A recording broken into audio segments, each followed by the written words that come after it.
Hi guys, আপোনালোকৰ মাজত share কৰিবলৈ নতুন এটা ভিডিঅ' বনাব আৰম্ভ কৰিছোঁ। আপোনালোকে সহযোগিতা কৰিব, ধন্যবাদ। এতিয়া মই গৈ আছোঁ মোৰ ধান খেতবিলাক অলপ চাবলৈ।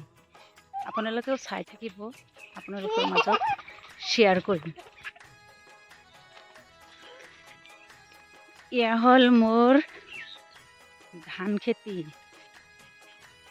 কিমান ধুনীয়া হৈছে ন, দেখিবই মন যায়। ইমান ধুনীয়া পথাৰ, ইমান ধুনীয়া খেতি।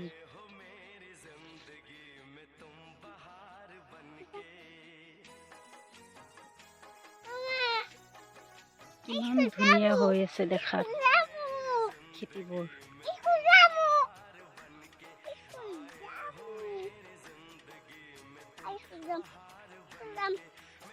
এইবিলাক ইমান ধুনীয়া হৈ আছে, কিন্তু ঘটনা হ'ল কি জানেনে, ইমান ধুনীয়াৰ মাজতো অলপ বেয়া হৈ আছে।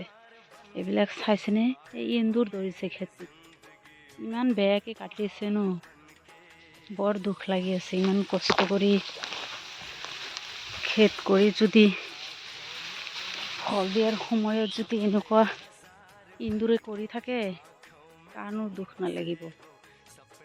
বহুত দুখ লাগি আছে। মোৰ ল'ৰা সিমান বৰ দুষ্ট, মোৰ পিছে পিছে আহিছে খেত চাবলৈ, যে ময়ো খেতি চাব যাম।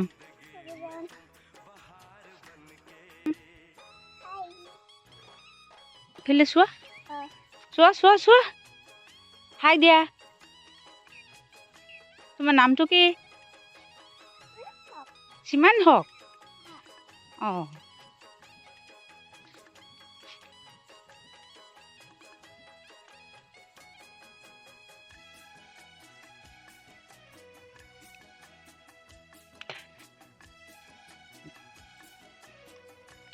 এতিয়া আকৌ ঘৰৰ পিনে গৈ আছো। মোৰ ল'ৰাটো গৈ আছে। মোৰ ল'ৰাটো আজি স্কুলত যোৱা নাই। স্কুল বোলে বন্ধ হয়। যেতিয়া স্কুলত যাব মন নাযায়, তেতিয়াই বোলে স্কুল বন্ধ থাকে।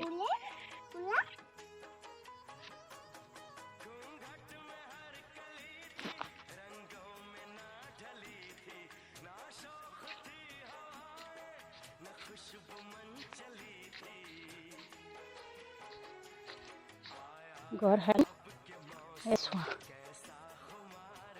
মোৰ ফুল গছত ইমান ধুনীয়া জবা ফুল ফুলিছে।